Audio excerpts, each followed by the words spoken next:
Hello and welcome to PFF Fantasy Football Podcast, Team Preview Edition. I'm your host, Ian Hartitz, here to talk about some Philadelphia Eagles goodness today, joined as always by the one, the only, PFF Zone, Dwain "The Rock" McFarland. Dwain, how are you? I'm good.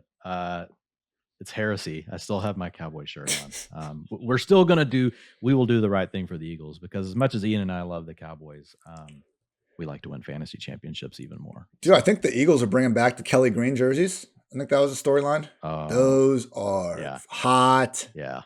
Look, we all know the powder blue Chargers jersey is number one. Like, that's fine. But number two, for my money, that Kelly Green Eagles looks awfully good. When Mike Vick had that big game coming in for, I think it was like Kevin Kolb a couple years ago, and all of a sudden he's the old Mike Vick again.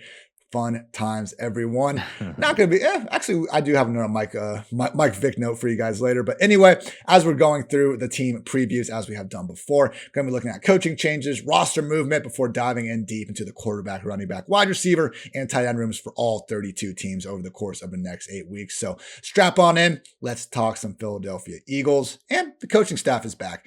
We got head coach Nick Sirianni, offensive coordinator Shane Steichen, and defensive coordinator Jonathan Gannon, all back for the second straight season. The question is, inside of that first season, what version of the offense are we going to get? Because from weeks 1 through 7, Eagles ranked 5th in situation neutral pass play rate, but then heavily shifted towards the run first offense. Weeks 8 through 18, 46.8% pass play rate, more than a 20% drop off, became the NFL's single most run heavy offense. Now, Dwain, Sirianni in March did basically say the Eagles were going to continue to be a run first offense.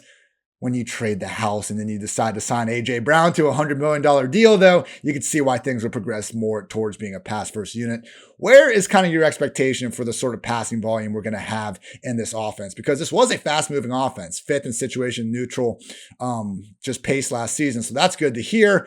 But what are we going to get? Because, I don't think they're going to be 5th. I don't think they're going to be dead last either. It's kind of tough to move from dead last up to, anything above average. If you had to guess where you think this offense levels out from a pass play rate perspective. I think it'll be either just below average or right at average. That's where I'm going to project it. I'll project it slightly below average just because it was so far down. And the thing you have to remember, anytime you have a running quarterback like Jalen Hurts, like we see this, that adds on. That ends up adding on to, a lot of those do start off as dropbacks, that turn into scrambles. Jalen Hurts has one of the highest scramble rates in the league. So that's just an additional thing that you got to deal with. Same thing for the Ravens. Same thing back in the day when Russell Wilson used to scramble more. I mean, a lot of these run heavy offenses, like it really gets exacerbated by the fact that the quarterback runs too. But I think, having said that, looking to your point, when you look back, and the sample I was looking at was from weeks 1, through week 6. Yeah, I mean, it was a 71%, passing offense. But, like you mentioned, Sirianni has already said that they're going to continue to do that. Yes, it was before A.J. Brown, but at the same time, like, coaches, when something's working and you're winning, it's not like they're going to completely go away from it. So I do think it will be somewhere in the middle. I think the most telling thing is even when the game was within 3 points. So in close games, neutral scripts, minus 10% versus the NFL average, their drop back rate. So it's not like it was just 3%. It's 10% below. So I think you did a good job in a nutshell of summarizing, like, look, when something's so far off, it's hard to just say, oh, wow, it's just all of a sudden going to swing back. And I see a lot of folks on Twitter, and I interact and I have the conversation too. Look, we all want them to turn into a pass heavy team because we want A.J. Brown to get fed. We want DeVonta Smith to get fed. We want Dallas Goedert to get fed. But the fact of the matter is, like, they will be lucky to really be probably average or above average in dropback rate. I was about to say, if we can get to 18th, 20th, like, that'd be great. Having expectations for anything above that, probably unrealistic based on what we saw last year and on Sirianni's offseason comments. In terms of skill position turnover, maybe the least has happened in the league. I mean, before the A.J. Brown trade, we would have had absolutely nothing to talk about here because really the only moves at quarterback, running back, wide receiver, and tight end, Jordan Howard remains an unrestricted free agent. I mean, had 7 different games last year with double-digit touches. He was truly a thorn in the side of Miles Sanders down the stretch. Wasn't bad. Maybe he comes back. For now, he's out of the picture. They did go ahead and sign Zach Pascal, formerly of the Colts, 1 year, 1.5, fully guaranteed deal. Will seemingly be competing for that number 3 wide receiver spot with guys like Jalen Reagor, Greg Ward, etc. Obviously, the big move, though. A.J. Brown, Eagles traded number 18 and number 101 overall picks in order to get AJB, who then immediately signed a 4-year, $100 million deal. I mean, number 4 in PFF receiving grade since entering the league, number 4 in yards per route run, number 8 in yards per reception, number 10 in QB rating when targeted. Anyone's idea of a top 10 wide receiver in the NFL. But Dwain, there is not a single available target for these guys. Anything A.J. Brown gets, which will be a lot, is going to come at the expense of other pass catchers in this offense. Yeah, and I think that's what we can expect A.J. Brown to do. I mean, when you look at Brown, and I put a tweet out about this a couple of days ago whenever I was doing some research ahead of time for the Eagles. Wow. Like when you look at his targets per route run, 29%, which you really need to look at with AJ Brown because he does miss time. And I know, look, he could miss time, again, like totally within the range of outcomes, but yards per route run, 2.49. He's one of only 4 receivers in the league last year to actually average over 2.50 yards per route run against man coverage and zone coverage. So, I mean, look, I don't make up the rules. Like all I can do is, I sit here and we try to interpret the data and get it to folks. And I mean, AJ Brown lights up like everything we want from a talent perspective, bright blue. It looks like you're looking at Justin Jefferson, Cooper Kupp. It's better than what we see with CeeDee Lamb, but we've got this situation where what's going to happen with the passing offense. I will say that I know we'll get into Jalen Hurts in a minute. But I mean, Hurts did take a step forward, right? As far as, his completion percentage. We saw what it looked like with Tampa Bay. You don't need to hit me up on Twitter about it, but let's not just take one game. Like overall for the course of the season, Jalen Hurts did get better. Is he a great passing quarterback at this point in his career? No. And that's why the Eagles will probably continue to run the ball plenty. But to your point, I think A.J. Brown will be the clear number 1 receiver on the team. I don't think I think obviously Goddard's going to get some work. DeVonta Smith will get some work, but I truly expect AJ Brown to be, 25 to 30%, of the targets when he's healthy. I mean, if you look at him last year, that's the thing with Brown. A lot of people also be like, well, he only averaged 13.9 points, per game. Like you have to go back and if you get rid of the games where he didn't get to finish the game because he wasn't healthy, he averaged 16.3 fantasy points per game and a 31% target share in games where he was out there for at least 79% of the routes. So I expect a similar type of situation. The question will be, can he have the same kind of mojo that he had with Ryan Tannehill, which was top level? I was going to try to surprise you, get your ass later on the where AJ Brown ranks in fantasy points per game since 2019, because I was surprised to see it as low as 18th. Not only had you already seen that yourself, but you proved, why that's a bad number, why it's bad analysis before I could even try to get you on that very point, Dwain. So kudos to you on coming prepared to the PFF preemptive strike. Football. Yeah, there we go. Well done by you. Only draft pick addition to any of these rooms was tight end / wide receiver Grant Calcaterra, 6th-round pick. Not expecting much out of him, at least this year, in terms of fantasy track record of players not selected inside of the top 3 rounds.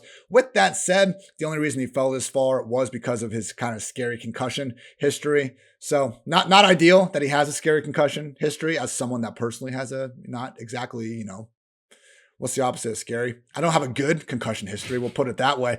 But with Grant, maybe he does pick it up. He's 6'4", 240 and runs a 4.6 40-yard dash. If there was going to be a 6th-round pick that you maybe expect to overcome those odds, it would be someone that has day 1 or day 2 talent. Maybe that is Grant. But in this crowded offense, don't expect anything for 2022. And that's going to wrap up the rest of our Grant Calcaterra talk on this podcast. Let's talk Jalen Hurts, Dwain, because, chill out on the idea that he just can't throw the ball. Looking at last year, he was 16th in PFF passing grade. That's better than Jimmy G, better than Russell Wilson. Averaged 7.1 yards per attempt, more than Patrick Mahomes did.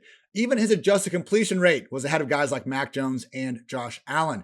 Now you can take all the holes. I'm not saying he's better than any of those quarterbacks I just listed, but my God, Dwain, just the slander that Hurts and Lamar Jackson get on, in terms of their ability to pass the ball, you would think they're out there literally trying to play left-handed. No offense to Tua on that one. So it's one of these things, man, where these rushing quarterbacks, it's like we compare them to pocket passers and just completely leave the rushing floor that they give their offense out of the picture. The Eagles were a top 12 offense in scoring and EPA per play last season. That's all to do with Jalen Hurts, the freaking quarterback, and what he brings to the table as a rusher. This was one of the best seasons we have ever seen from a quarterback in terms of his rushing production. There's only been 6 instances ever of a quarterback racking up 8 instances ever of a quarterback having at least 125 fantasy points. Why did I pick that arbitrary number? Because that's where Michael Vick's single best season ever was. So Jalen Hurts in 2021 was more productive on the ground than Mike Vick ever was in a single season. That's what he can bring to the table on the ground. So what happened, Dwain? How come Mike Vick was allowed to be an erratic passer, but we all accepted how great he was on the ground? But when Lamar or Jalen Hurts do it, they get slandered no end. I'm tired of it. It's just the new era, man. People want to see both, right? Yeah. They want to see the guys be able to do both because we've just become more used to it. But yeah, I totally get where you're coming from on it. Yeah, with Jalen Hurts, you mentioned, he improved across the board, man. Passing grade went from a 57.5 to a 73.4. Yards per attempt, 7.2 to 7.3. The league average is 7.3. So Jalen Hurts is at least average. And guess what? The number one individual stat that you can use at any player level that correlates the most with winning in the NFL is passing yards per attempt. There's not another stat that correlates more, at least one that I've seen, ones that we regularly look at, right? Yeah. I'm sure there's one that somebody's invented, that does a better job. But I'm talking something that most of the audience knows what the hell we're talking about. Yards per attempt passing, that is the thing. So Jalen Hurts is at least at that average level. Look, man, looking at him this year from a fantasy standpoint, oh man, he has number one overall potential. I think we have to say it. When you've got DeVonta Smith, now look, we know that AJ Brown's gonna be the likely alpha, but he has 3 quality targets. DeVonta Smith, scored really well in the PFF rookie receiving grade that we look at. You go back and any of these receivers that have scored a 75.0 or better in their rookie season. If you go look at that list, I have an article up. Go back, check it out. Trust us, it's a really freaking good list. And DeVonta Smith's on that list. So, he has 2 good wide receivers. And then you also have Dallas Goedert. Has Goedert ever truly lived up to the potential that we've hoped for? No. But, some of the underlying stats for Goedert, they're there. We'll talk about them more when we get to the tight ends in a minute. But there are 3 quality options. It's a team that the opposing defense has to respect the run game. Hurts has got the upside as far as being a rusher. I just think there's a ton of things to like about Jalen Hurts. I already thought he was arbitrage Lamar Jackson. Now it's man, I'm torn. Do I just put him in the same tier as Lamar Jackson? But before it was kind of playing it cute. We'll put him right down below Russell Wilson, but know that if you draft him, you could be getting Lamar Jackson. Now it's just okay, let's just rank him right after Lamar Jackson. That's the thing. He's already been such a damn good fantasy performer. What's the ceiling going to look like? I mean, last 2 seasons, 74% of his starts, he's finished as a QB1, top 12. That's higher than any other quarterback in the NFL. And look what he's freaking been dealing with, man. Just some of the, cool stats we can find PFF behind the scenes. Eagles are one of just 9 offenses to post a catch rate of 75% or worse on 20-yard passes that were deemed to be catchable. In English, when Hurts was throwing the ball downfield, it was catchable a lot of times. I mean, this was actually, if you just look at, his adjustable completion rate and all that, throwing downfield, Hurts was not a bad downfield passer. The Eagles were not coming down with the catchable ones like you would expect them to in an actually good offense. 5th highest percentage of dropbacks, where not a single pass catcher was considered open by PFF on the season. Listen to the wide receivers, Dwain, that Jalen Hurts has had to wake up on fall Sundays and throw the football to. A rookie year version of DeVonta Smith, who, like you said, was good. Great. You got DeVonta Smith. Jalen Reagor, Greg Ward, Quez Watkins, Travis Fulgham, John Hightower, JJ Arcega-Whiteside, Deontay Burnett, a freaking 50-year-old Alshon Jeffrey, and a 60-year-old Deshaun Jackson. This has been miserable. What quarterback would be balling out in this offense throwing the football? Come the hell on. I know Goddard's there too, and they had Zach Ertz before, so chill out, Philly. I understand you guys have good tight ends. We can't talk about the Eagles without mentioning the good tight ends, but man, Dwain, when I look at his stats, he's not any worse than a lot of mid kind of quarterbacks that don't have anything close to the rushing upside here. I mean, we look at the stable metrics and passing grade from a clean pocket, 22nd among 38. Standard dropback, he's 21st. First and second down, 9th. No play action, 12th. Passes out or beyond the sticks, he's 19th. By all accounts, Jalen Hurts seems to be an average passer whose offense looks a hell of a lot better on paper going into this year. And the floor was already a high to mid-end fantasy QB1 based on the rushing upside. maybe we do get him in that tier. I think we both have him QB6 right now behind those guys, but he's in a tier of his own at QB6 if that's the case. Yeah, I think, and I don't have him there yet. I still have him right there by Russ, but like that's where my heart is at, Ian. That's where my heart Move is. him. What are you waiting for? Yeah, I've been buried in receivers. Like quarterbacks were like in a good enough spot. Like I felt good, but he's definitely like, because I've again like getting prepped for these shows and been doing the team projections as we're going along through it. Like, and so it's kind of like that refinement moment. But I'm definitely, I think I'm there. I think I'm just going to go ahead and make the move. Love it. And with that, we can move on to running backs. Miles Sanders, Kenneth Gainwell, and Boston Scott. Quietly a very nice offseason for Miles Sanders. Again, it's not great if we have to like cite Jordan Howard in the year 2022 not coming back as a reason why we're behind this guy. But the fact that they got through the draft and they didn't do anything, and that in free agency, they haven't felt the need to replace Howard with, an early down grinder. It's good news for Miles Sanders. So last year, 144 rush attempts, caught 29 passes in 13 games, including the playoffs, did not find the end zone once. Just one of 10 instances of a running back having at least 100 touches without a score since 2010. Out of that group, Dwayne, only Melvin Gordon, who scored 12 times. He was the only guy, though, to score more than even 3 times the next season. So a lot of these guys were scat backs. I'm not saying that Miles Sanders is never going to score again because Theo Riddick couldn't do it back in the day or anything, but it's certainly not a great group to be in. Wouldn't say that Melvin Gordon 12 touchdown total looks all that realistic, but what I found was interesting when I dove into this, Dwayne, because I got some really good numbers on how offenses have enabled skill position players when they've had a run-heavy quarterback. I define run-heavy quarterback as 80 rush attempts on the year, 16 games, 5 rush attempts per game, comes out to 80. Just trying to use, some pretty basic numbers here.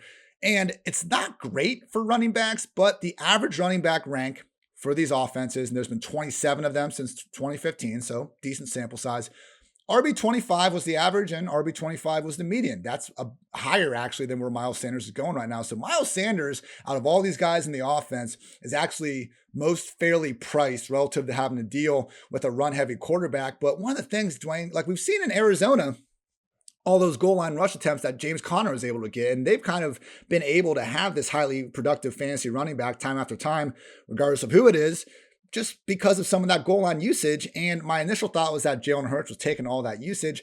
Not really though, man. The Eagles last year, they were one of 4 offenses that actually gave their running backs 20 plus carries inside the 5-yard line. Hurts vultured him plenty, but it was more so just unlucky, man. Like Hurts had 7 goal line scores. Boston Scott had 7, Jordan Howard had 3, and Miles Sanders, of course, had 0. But if you look at the games where Sanders was healthy, he had 15 goal line snaps. Scott had 8, Gainwell had 4, and Jordan Howard had 1. I've said a lot here. We've had to jump through some hoops to explain why Sanders, didn't have that good touchdown luck. Maybe you just think he's bad, but this offense isn't incapable of enabling a good fantasy running back. Man, we just need Sanders to actually have a little bit better luck in the goal line, and the opportunities are there to do it. Like, why is James Conner going as a top 10 back and maybe top 15, I guess, and Miles Sanders is being completely cast aside? Because, Dwayne, the offense is, in terms of the run-heavy quarterback, not all that different. I think Conner has a larger workload. I'm not saying that I'm arguing Sanders should be ahead of him, but where Sanders is going, man, I am very okay with based on a lot of this. Yeah, I am as well. I mean, Sanders was really on pace for the same kind of workload in the red zone or inside the 5, whichever one you want to look at last year, except, for the injuries. I mean, he was on pace to be around 40%, of each of those, which isn't bad. Like, no. Yeah, we want backs there at 60%. But look, there's only so many of them around. So, I mean, you kind of you got to go with what you have. And the thing that Sanders does have is he's gotten more explosive each season. He went from a 10-plus yard carry rate, so explosive plays being carries of 10 yards or more, 9% to 10%. And last year he had a 15%. And so his missed tackles force, a little bit below the league average last year, but typically he's a guy that's above the league average on those, which is 17%. He was at 18% the year before. Last year went down to 13%, but his yards per carry behind a good offensive line, 5.3 and 5.5 over the last 2 years. So I'm with you on Sanders. Like, he's a guy that, like, honestly, probably one of the guys in all the research that, I've kind of done, like, to this point, of guys that I've really just, when I got done, been like, wow, like, I should take this player more, like, especially at ADP. Like, Miles Sanders definitely is a guy that I'm going to start drafting more. Look, we know it's going to be a committee. because that's really what the Eagles do. But I thought the research that you just talked about is not necessarily a full on death blow just because you have a running quarterback. The issue is that they did bring back Scott, which is not a guy that we think like Boston Scott like is not some like alpha player, but we know they like to get him involved in the passing game. We know last year the plan was originally to use Kenneth Gainwell in the passing game, so I do think he's still going to have to deal with those two players. That's really been the biggest issue for Miles Sanders. When he came out of college, there was really he profiled as a guy that could potentially be nice in the passing game. And so 47% of the dropbacks in year one last year that was down to second year 41%, and then last year down to 34%. Now I did not adjust those for games missed, but still, like, we would like to see him be a back that's like around 55-60%, of the routes run. He's probably not going to get to that, but again, where he's going right now, from an ADP standpoint, he's running back 28 right now on FFPC. I mean, so thanks to Fantasy Mojo for sharing the ADP data with us. But like that's a price that you can definitely afford. Like so when you're pulling the trigger on guys like Kareem Hunt, Tony Pollard, Chase Edmonds, even like Miles Sanders is another player that I'm definitely going to want to get some exposure to. I'm taking him ahead of all those guys. I don't think Boston Scott is scoring 7 more touchdowns inside the 5-yard line this year, Dwayne. Call me crazy. Maybe if they play the Giants every single week, Boston Scott can put up those types of numbers, but to my knowledge, that is not the way how the schedule's worked out. But I also, kind of faded the schedule release news anyway, so maybe I'm wrong there. Let's also give Sanders some credit for playing through the pain over the past 2 seasons. I mean, he's had hamstring, knee, and ankle issues, and he broke his hand in freaking like week 16, played through that in the playoffs. So fully healthy 2022 really would be welcomed by open arms, I think, with everyone.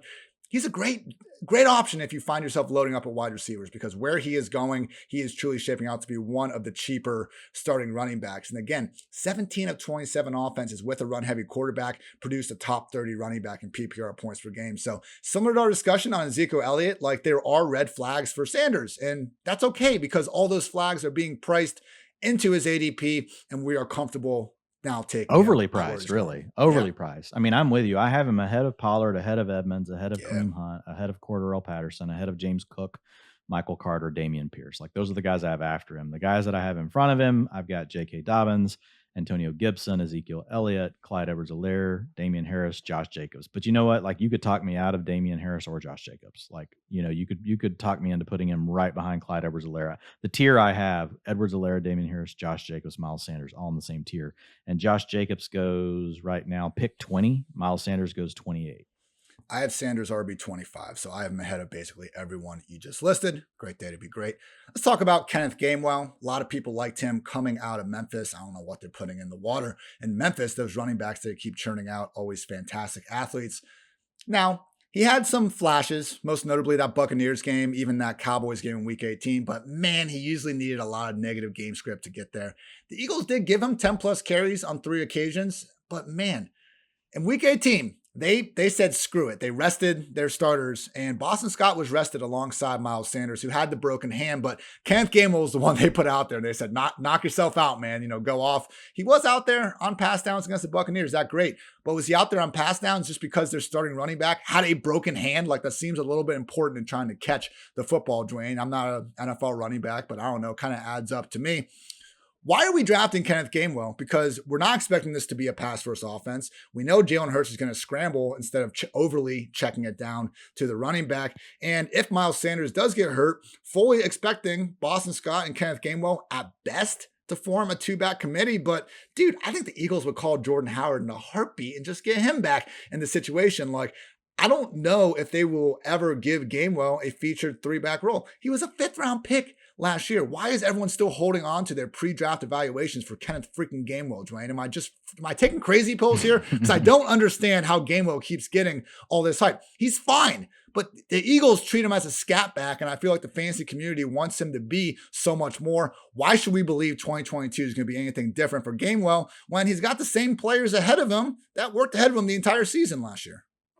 Yeah, I think the market is telling you everything you need to know. How low people are on Miles Sanders, that means someone else naturally has to go up. Boston Scott's not the profile that people are going to want to buy into. They're going to want to buy into the next youngest running back on the roster, and if he can catch passes, that's a bonus. And it's just, I'm with you. I don't see this huge role for Kenneth Gainwell. But if I had to put a chip on a second back on the offense, I would make it Gainwell over Boston Scott. I know Boston Scott just got the money, but I've seen Boston Scott long enough to know what he is. Kenneth Gainwell, like, could he surprise me this year? Yeah, he could. But I've been in some drafts, dude, where he goes in like round 12 or 13. Like, that's not like his normal ADP, but there are definitely some people that are like way high on Kenneth Gainwell. I think the other thing is the same reason you and I are thinking, well, wow, Miles Sanders had this great offseason. Other folks are saying the same thing for Gainwell. Nobody added. We already know what Miles Sanders is. It's got to be Kenneth Gainwell. So I think it's really just that. I don't think it's anything that someone saw on a field. I agree. It's probably part of it is pre-draft, what the thoughts were around him. But again, like, people love potential explosive playmakers with receiving profiles just because in PPR leagues, we know that can be a cheat code. And so anywhere you can find it, great. The problem is when the ADPs get pushed up too much, then you just don't want to be any part of it. I will say with Gainwell, not somebody I'm probably that interested in best ball. Not that I wouldn't throw an occasional dart. I definitely, if in redraft, I like the ability. He's a player that I want to be able to drop because I'm just not sold on what's going to happen with Gainwell and his role. With Scott, I will say, I was in this sleeper redraft fantasy draft last Friday night with a bunch of Serbian fans of fantasy football. So shout out to any Serbian listeners we have with us today. But this was like 23 or 25 rounds, Dwayne. Like, this was going really long, and I was like getting well past the guys I'm used to taking in the last rounds. If you are in one of these just super long drafts that are happening well before the start of the football season, one of the things we always talk about is never draft a defense. What you want to do is draft backup running backs who have a chance to benefit from an injury. Boston Scott and Matt Breida are completely free, and they are the number 2 running backs on the Eagles and the Giants. I don't think either would get this featured 3-down role, but if you're like myself and you find yourself drunk on a nice Friday evening, in round 24 of a fantasy draft, and you just see Boston Scott there, I think there are worse picks there. So that's my tout for Boston Scott, Dwayne, a 24th round pick you can take in place of your defense and then cut in August if, Miles Sanders is perfectly fine. Sound good to you? Yeah. I mean, in Gainwell, it is interesting, man. So like the ADP it's 50. His ADP is 50. And you've got guys, like, I'm not like completely, just out on him, but I mean, like, Tyrion Davis-Price going 59. That's a player that's close to him. Zamir White, 58. Khalil Herbert's 53. Rashad White round pick 44. But then, like, there's a lot of guys that are going way after him, that I'm looking at and thinking, okay, like, what? I don't know that I would take Kenneth Gainwell like 20 spots ahead of them. Like, so like just looking like right now, like Keontae Ingram of the Cardinals, like if for some reason James Conner goes down, like, I like Keontae Ingram. I think I like Keontae Ingram at pick 74 more than I like Kenneth Gainwell at pick 50. I'll say that. Gainwell's best case scenario seems like he would be like an RB3 in PPR formats. And it's like you said, even if the injuries occur like in front of him, like, are they really just going to give Kenneth Gainwell a role in the style of offense that they want to play? I don't know. I am out on Kenneth Gainwell. Sounds like, Dwayne, you were right there with me. Let's talk some wide receivers here. A.J. Brown, DeVonta Smith, Quez Watkins, Zach Pascal, Jalen Reagor, and Greg Ward forming the group. J.J. Arcega-Whiteside now identifying as a tight end. It's 2022. He can do whatever he wants, everyone. A.J. Brown, mention the stats. Anyone's idea of one of the league's best wide receivers. We all get that. What do we make of A.J. Brown and Philly, though? So, Dwayne, you have your lovely screen share coming on. And what we're going to see with A.J. Brown is everything I just said about him being elite in basically any efficiency metric you want to look at. But what does that mean for Philly? I will say, maybe he is outside that top tier. But once you get to, and we've had this case, with a couple of wide receivers, like, even if you want to be down on A.J. Brown, which is fair, there are some things that we'll talk through. There are some reasons for concern. Even if you want to be down on him, though, Dwayne, like, ranking him past, to me, lower than 12th, I just can't do it. And I think even a hater lower than 15th, you just be hard pressed to do it because a lot of guys going in that same range have similar sort of offensive issues that are being held against Brown. Right. I mean, really, if you think about it, A.J. Brown is very similar to Deebo Samuel, who's going, at pick 7 or as the wide receiver 7. He's in an offense that's going to be run heavy. He just misses having the top, 3 weapons between top 36 wide receivers and top 12 tight ends and ADP. That's just kind of a way that I'm looking at market sentiment to grade, like, how we should be using the market to think about, target competition. And so AJ Brown comes in at a 3 and Debo's at a 2, but really they're the same. You got Brandon Ayuk, you got George Kittle that Debo Samuel's dealing with, run heavy offense. Same thing for AJ Brown. Is there a little bit better chance that the Eagles throw the ball more than the 49ers? Yeah, I mean, I think you could argue that, but I think they're still pretty close. We've got right now the Eagles projected for 35.9 dropbacks per game. We have the 49ers projected for 34.7. So we've got them really close. So yeah, to me, like if you're willing to take Debo Samuel, basically in the first round or right at the beginning of the second round in redraft, or even in best ball, like AJ Brown just can't be that far behind. It's like you said, like just for the folks that can't see this and you're listening to a podcast, I mean, every metric from a talent perspective, like aligns with really the top guys, Justin Jefferson, Jamar Chase, like Devontae Adams, like he is up there. Like he would be above if AJ Brown was playing on the Cowboys, like, and we love CeeDee Lamb, but like if AJ Brown was playing on the Cowboys, he might be our wide receiver 1 overall. Yeah. I mean, that's always been the hope for him. It's just been a problem with getting those targets. And that's why, we talked about this when it happened on like draft night. Going from Tennessee to Philly, like you're moving from a run-first offense to another run-first offense. I mean, he probably has a higher, I think, overall target ceiling in Philly than he did versus Tennessee, which is a positive. But the history of these run-first quarterbacks, really not great for the wide receivers. The running backs and tight ends, you can kind of work yourself around. Wide receivers, not so much. Just 7 of the 27 wide receiver ones I studied managed to finish higher than 14th. They were in offenses led by Josh Allen, Deshaun Watson, Kyler Murray, Russell Wilson. Only 2 offenses actually fielded 2 top 30 wide receivers. Those were 2020 Russell Wilson and the Seahawks, and Deshaun Watson with Brandon Cooks and Will Fuller in 2020 as well. So it's just one of those things, Dwayne, where I'm okay with AJB around that wide receiver 12 line, but there is a floor here, man. If DeVonta is going to make this a 1A, 1B situation, I do worry exactly about what the ceiling is. Right now, looking at underdog ADP, I would take guys that are going later like T. Higgins and even Keenan Allen ahead of AJ Brown. Thanks to that superior offensive environment. Keenan, maybe I'm overlooking the age thing a little too much. He did just turn 30, but T. Higgins especially, I would be taking over AJ Brown. Dwayne, you have him wide receiver 10. He's just so damn talented, man. Like if AJ Brown can't be good in any offense, then who the hell can? Yeah, I've got him right behind T. Higgins as well. I've got Higgins at 9, AJ Brown at 10. Then I've got Michael Pittman at 11 and Jalen Waddle, at 12. So, I mean, really, you've got this tier 2A. It's these younger players that are not quite at the pedigree level of like the Justin Jeffersons and the Stephon Diggs and Devontae Adams, level. But they're just under that. But notice, and that's why I love doing the tiers this way, you can also easily see that 3 of these teams, they are challenged as far as what we think they're going to do from a drop back perspective. T. Higgins has a separate problem. It's called Jamar Chase.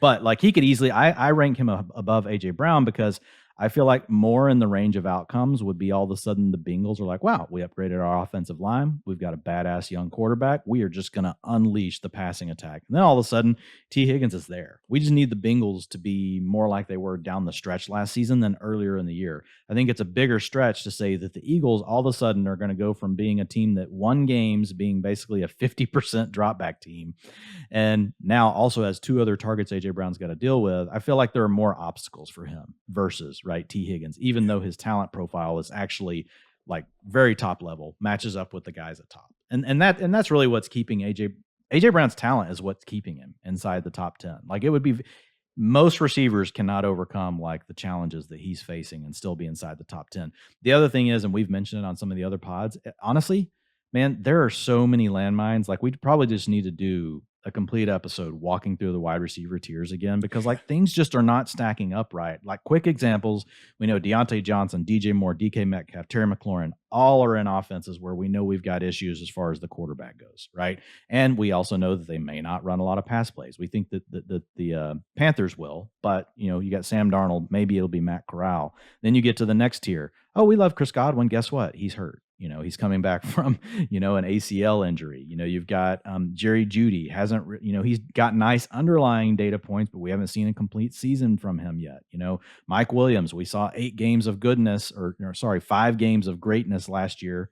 And that's really all we've seen from Mike Williams for his whole career. So, like, are we going to get that 5 games, or are we going to get, what we saw before? Michael Thomas coming back from injury. So I won't belabor all of these, but, like, man, once you get past like tier 2A or in tier 2B, which I have the 2 veterans, Mike Evans and Keenan Allen, there are so many questions. So that's the other thing that keeps a guy like A.J. Brown from falling a little further. I think if this were last year, A.J. Brown might have ended up like around wide receiver 15 or 16. It's just that there are so many potholes in the road when you're looking at receiver this year. Like, it's going to be a problem. Like, there's going to be we've got to really work through it. There's a lot of luck involved, more so than ever, I think, with the wide receivers this year that are going in the mid rounds. A lot of potential issues for a lot of them. A.J. Brown or Leonard Fournette? I'm still going to lean to A.J. Brown, but I'm probably going to mix them. Yeah. Like, I'm not going to be 100% AJ Brown, right? But it's going to be more like probably 60-40, something like that, AJ Brown. But a different bet you could give me is Dwayne.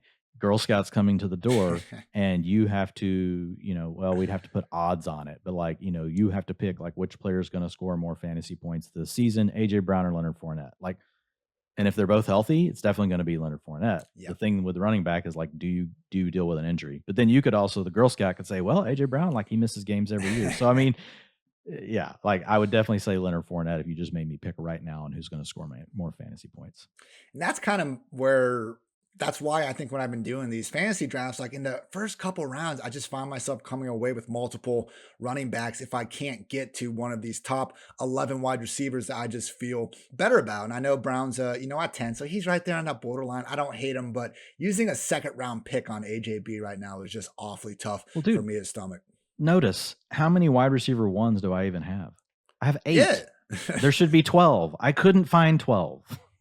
So exactly, it's indicative of the issue. Yeah.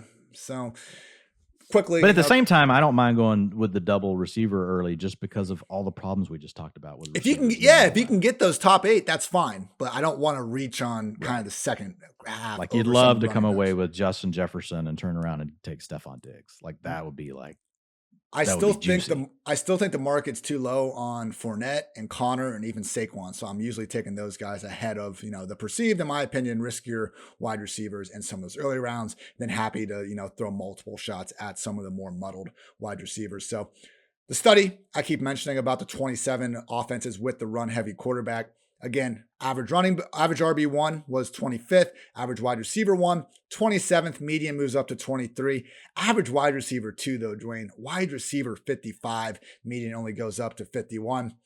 What is DeVonta Smith's ceiling without an A.J. Brown injury? Which, as you brought up, he's not exactly the most, not exactly the most available wide receiver in the world over the years, but with DeVonta, man, like, everything went pretty good for him last year. He was good. He was dominating target share, dominating air yards. There was not a single other wide receiver in that offense worth worrying about. All it got him was a wide receiver 42 finish in PPR points per game. Barely beat out guys like Jacoby Myers, Marvin Jones, and even Kendrick Bourne. So, mentioned before how Russ and Deshaun Watson, the only run-heavy quarterbacks to enable 2 top 30 wide receivers on a per-game basis. 10 instances of one of these run-heavy quarterback offenses having multiple top 48 receivers. So I'm not saying DeVonta is going to fall off a cliff.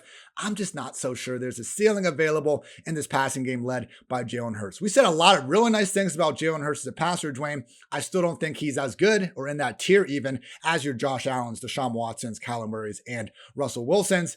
DeVonta Smith, he's affordable, but do we really want him at that price point? Because I'm not so sure what the upside is. Yeah, I'm with you. I think it's tough. But here's the thing. Again, like when we start talking about the receivers that are going around them, like you're going to get to a point in the draft where you just have, in my opinion, you just have to go ahead and start taking the talent because we have so many questions around every freaking situation. It gets scary quick, like at wide receiver. So I think, you're basically gonna have to put your chips down on talent. I've got him as a low end wide receiver 3 right now. I've got him ranked number 34. He's going FFPC, wide receiver 35. So look, I mean, it's, I'm with you. Like a run first offense, he's going to be the second option. And he may not just be. It may be more like a 3A and a 3B between him and Goddard, and really A.J. Brown's the 1A, right? There could be that gap, between them. Devonta's got it. The thing he's got going for him, he did have the PFF rookie receiving grade over a 75. So we know the talent is there. We haven't seen it for multiple years yet, obviously, because he was just a rookie last season. So it's really you're placing a chip on talent, and that the way the NFL season can go, it can just be chaotic, right? The Eagles could just come out and do something totally different than what we think on offense.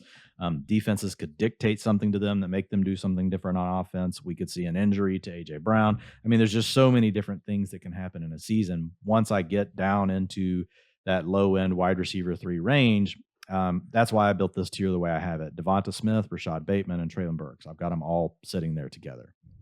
Honestly, I take Bateman and Burks over DeVonta. When you look at the period after, it is the run first period of the offense, basically. But after they traded Zach Ertz, DeVonta Smith, the rest of the season had 68 targets. Dallas Goedert had 65. Man, it was definitely 1A, 1B last year. And I do kind of see it being either 1A, 1B, 1C, or AJB's the one, and then a 2A, 2B situation with DeVonta and Goddard. The talent's there, but man, I don't really want a really talented wide receiver that's not going to have even 100 targets. So I think Treylon, Drake London, Darnell Mooney, a bunch of these guys, in my opinion, just have the higher best case scenario than DeVonta Smith. Weirder things have happened, but again, with Jalen Hurts, with these run-heavy quarterbacks, it's great for that quarterback. Just don't underestimate the potential negative impact it could have on the rest of the offense. Only one ball to go around, unfortunately, in this 2022 version of the NFL. Tight end. And really, I mean, that tier, if you look at for folks that are at home, and able to watch it on YouTube, and you can see the chart. I mean, that's really what the chart tells you to do. When you look at the talent, DeVonta Smith was better than Rashad Bateman last year. So if you're making a bet on talent and you think you want to stick with Smith over Bateman, that's fine. But when you look to the right, and you look at team projected wins, they're all going to be decent quality offenses. You look at the quarterback ADPs, and you can kind of throw that a little bit out the window because both, Jalen Hurts and Lamar Jackson run, which is what you were just talking about. And if you look at the projected dropbacks per game, they're all pretty similar. But the difference is Devonta Adams, you've got 3 weapons on the Eagles going inside the top 36 wide receivers and top 12 tight ends. You get to the Ravens, you've only got 2, Rashad Bateman plus Mark Andrews. You get to the Titans, 0. There's not any players going inside the top 36 wide receivers or top 12 tight ends from the Titans. So Treylon Burks, you could argue, just put Treylon Burks at the top of the tier. But again, I build it as a tier. I lean a little bit more to the player that's shown more, but I agree. If you're making decisions across this tier, I'm probably going to spread it out pretty evenly, but I wouldn't blame someone that said, I'm going to take Treylon Burks. Anytime I get to these 3, I'm going to take, Treylon Burks 50% of the time, and then I'm going to split the next 30% to Rashad Bateman and 20% to DeVonta Smith. I would get that. At tight end, Dallas Goedert leading the way. Behind him, we got Jack Stoll, Tyree Jackson, J.J. Arcega-Whiteside, Richard Rodgers, and Grant Calcaterra. We did talk about Grant one more time. How about that? Last year, after Ertz got traded, Goddard worked as the overall tight end 4 behind only Mark Andrews, George Kittle, and Travis Kelce from week 7 to week 17. Tacked on another 92 yards in that wild card game. He was balling, man. Dallas Goedert has always been someone that we knew had it in him. Zach Ertz was just there taking away too many targets, just like we always knew and still know that Irv Smith hasn't in him, and now he's going to be balling out this year without Kyle Rudolph there to do the same thing. So back to Goddard, though. Look, he's one of the league's very few tight ends that has a true chance, if not a likely chance, to finish as a top 2 option in their passing game. Obviously, with AJB now there, more so top 3. It is a run-first offense, but with these run-heavy quarterbacks, they have produced 12 top 12 tight ends, only 7 running backs, 8 wide receivers since 2015. So even, some of the lesser performing offenses like the Tyrod Taylor groups and, some of the Cam Newton Panthers passing games, we still saw Charles Clay, and to a much heavier extent, Greg Olsen doing some good things in those offenses. So I think just the way some of those schemes work and rely on the play action, it just naturally kind of lends itself well to the tight end. With that said, we do have AJB there. He's going to be the number 1. This is a run-first offense. I still like guys like Gronk, Schultz, even TJ Hawkinson and Zach Ertz ahead of Goddard because they have quarterbacks that are not going to be running around as much as Jalen Hurts. They should be sitting there throwing the football. With Goddard as the tight end 8, I have him as, that's where his ADP is at an underdog right now. I have him as a tight end 10. I think you'd be hard pressed to rank him any lower than that. But Dwayne, it's kind of the same thing with Goddard and like Dawson Knox, not the same player or anything, but I just find myself time and time again being okay to wait several rounds and then either get Gronk, who again, I really think is coming back, or Robert Tonyan, Irv Smith. Overall thoughts on Dallas Goddard and how much exposure you plan on having this year? Yeah, I mean, I have him in a tier right there with Schultz and the other guys. But I mean, look, he's a more talented player. Again, it comes down to talent versus opportunity, and so I think different folks are going to lean different ways. And I think I get it. Like you can go either way with the argument because I do think it's pretty close. But if you look at his targets per route run, 19%, 21%, 20%, 20%. So I mean, like he's been well above a lot of the other players that we're dealing with in the same tier. And then last year with Zach Ertz moving on, finally his yards per route run got up to a 2.34. So I mean, like the talent is definitely there for Ertz. The problem is the offense that they're going to be running the ball a lot. So it's really it depends on how strong are your convictions, just like with AJ Brown and the other guys, like that the Eagles offense isn't going to change, and if you really think that offense is not going to change, then I think, yeah, you take a guy like Dalton Schultz over Dallas Goedert. But if you think that, I'm not that sold on the Eagles just continuing to be a run heavy team, then fine. I think you can take Dallas Goedert, but I think it's going to be tough for everything to break the way that we need them to for all of these Eagles to really come through. It's going to be something where, and I know we keep talking about best ball versus, redraft. I think best ball, the Eagles players are going to be a lot easier to deal with than it's going to be in a redraft format. I think we're going to have some of these guys where it's just going to be like, man, do we want to put them in our lineup because we don't know which one of them is going to go off. It's really difficult when you run the ball as much as the Eagles do. And you already laid out the numbers, but even on a week-to-week basis, we only typically get one of these guys going off. It's pretty rare that we get two. It's hard enough to get one. And just, I'm sorry to keep harping on Gronk, but he's just such an anomaly right now with where he's going. I mean, still being priced outside the top 12 tight ends, pretty much regardless of the site. And like Dwayne, I was talking to Trevor Sikkema, the resident, Tampa Bay lifer over at PFF about this and just wondering what his thoughts were. I was hoping he had a, just hidden source or something, just tell me straight up that Gronk was coming back. But instead, he gave me a well thought out and just well-researched answer, which I guess I'll take. Thanks for that, Trevor. But yeah, man, you really think Tom Brady is coming back to throw the ball to Cameron Brate and fourth round tight end Kate Otten? You think if they had any doubt in their mind that Gronk wasn't coming back, they would allow OJ Howard to leave for just $3 million, that they wouldn't address the position in day one or day two of the draft? Like, Godwin's hurt. They need pass catchers. They need Gronk. Gronk's doing Gronk things. He's just freaking chilling. When they changed the CBA, they basically, one of the big reasons they did it was to prevent guys coming back, week 8 or week 10, halfway through the season and just skipping everything and only playing in the playoffs. With that not being a possibility, I think it makes all the sense in the world that Gronk is doing Gronk things in the summer. He'll come play football when it's time to put the pads on. I am continuing to draft Gronk in round 10 or 11, man, with absolutely no problem. Yeah, I am too. I really don't look. There is a chance like he doesn't play, but I think the answer that Trevor gave you is like that's the way I think about it. He put it in a better way than I would.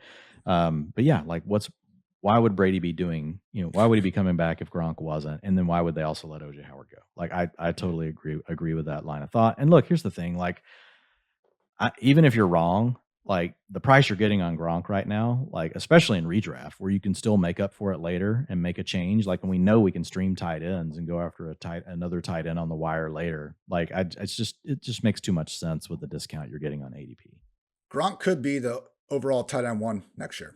It could happen. If we see the same Gronk from last season and he doesn't get hurt like he did in like week 3 or week 4, he could be the number 2 pass game option in that offense. No AB there. The upside is just out of control for him. And yeah, to your point, like if you miss on your 10th or 11th round pick, not ideal, but it's not exactly, ruining your entire chance, particularly in redraft where then you can go find someone else. So good stuff on those Philadelphia Eagles. Before we get out of here, I want to give a quick shout out to our friends over at Underdog Fantasy, where it's the best place to play fantasy football this summer. Their Best Ball Mania tournament has $10 million in total prize money. And with Best Ball, that's all you got to do. You draft, no waivers, no trades, no in-season management. That's it. Underdog gives you your best score each week of the season. And the highest scores at the end of the year win. The champion of Best Ball Mania last year drafted in June. So there's no time like the present to join Underdog and take your shot at $1 million draft.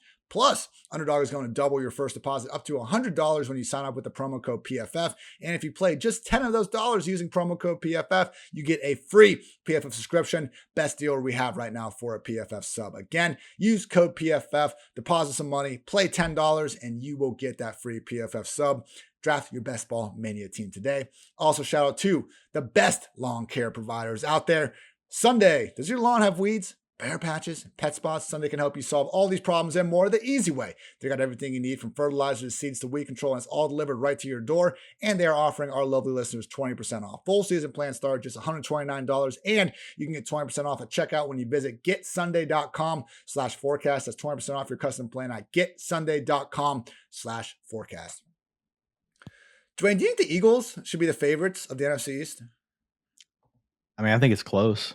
I think it's close. Like if I was placing a wager, like I hate to say this, like, do you really want to bet against your own Dallas Cowboys? But yeah, I mean, where the lines are today, I feel more comfortable with the Eagles. Still out on Jalen Hurts being the 2023 starting quarterback? I mean, anything's possible. I just think that, if Hurts comes out and balls out, like he can still own his own destiny, right? I mean, that's the thing. Like if he does come out and ball out and the Eagles are really good this year, they could pass on quarterback.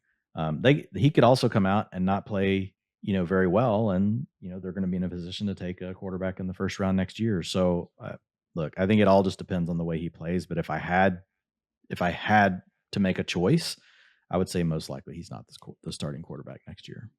We're not concerned about Gardner Minshew for this year, though, right? I feel like that would have already happened last year if there was a legitimate concern about Hurts running this offense. If there's a trapdoor floor for Hurts, it's that.